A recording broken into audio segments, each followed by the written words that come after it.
Electric rice குக்கரில் பிரியாணி எப்படி பண்ணலான்ட்டு பார்க்கலாம். இது பேச்சுலர்ஸ்க்கு ரொம்ப யூஸ்ஃபுல்லாட்டு இருக்கும். ரொம்ப ஈஸியாட்டு டக்குன்னு பண்ணலாம். இதுக்கு 1 கப்பு பாஸ்மதி ரைஸ் இல்லைனா ஜீரக சம்பா அரிசி 10 நிமிஷம் தண்ணியில் ஊற வச்சுக்கலாம்.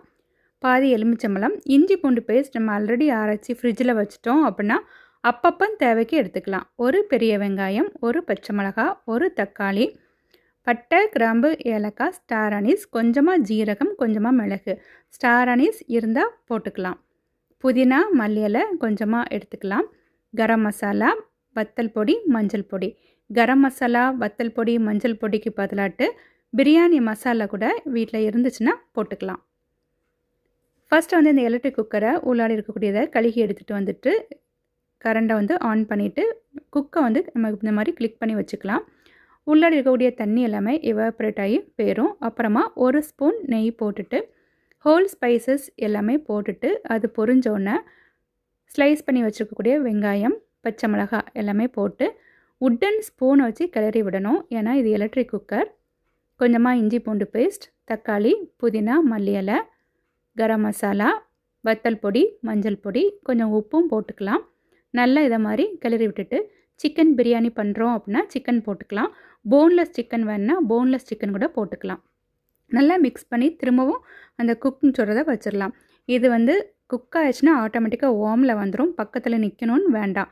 அது ஓமில் வந்ததுக்கப்புறமாட்டு அது தீஞ்செல்லாம் போகாது. அதனால் ஆட்டோமேட்டிக்காகவே ஓமில் வந்துடும். அப்புறமாட்டு கொஞ்சமாட்டு தயிர் போட்டுட்டு 1 கப்பு ஜீரக சம்பா அரிசினா 2 கப்பு தண்ணி போடலாம்.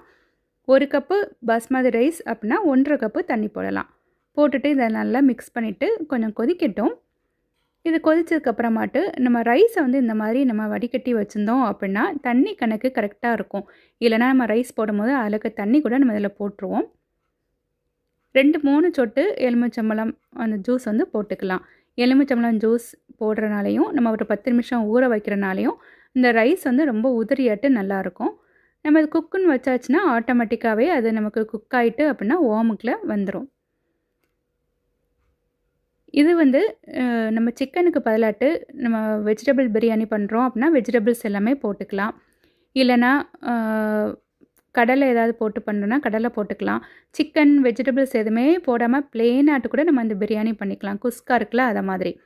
சம்மர் சீசனில் கூட இது நமக்கு ரொம்ப யூஸ்ஃபுல்லாக இருக்கும். நம்ம கிச்சன்லலாம் நிற்காம ஹாலில் வச்சுட்டே நம்ம இதை வந்து குக் பண்ணிடலாம். லாஸ்ட்டில் கொஞ்சமாக நெய்யும் போட்டு மல்லி இலையும் நம்ம போட்டுட்டு நான் இது லாஸ்ட்டில் வந்து நம்ம கரண்டை ஆஃப் பண்ணிட்டேன்னா அதனால தான் நான் அந்த ஸ்பூன் யூஸ் பண்ணுறேன்.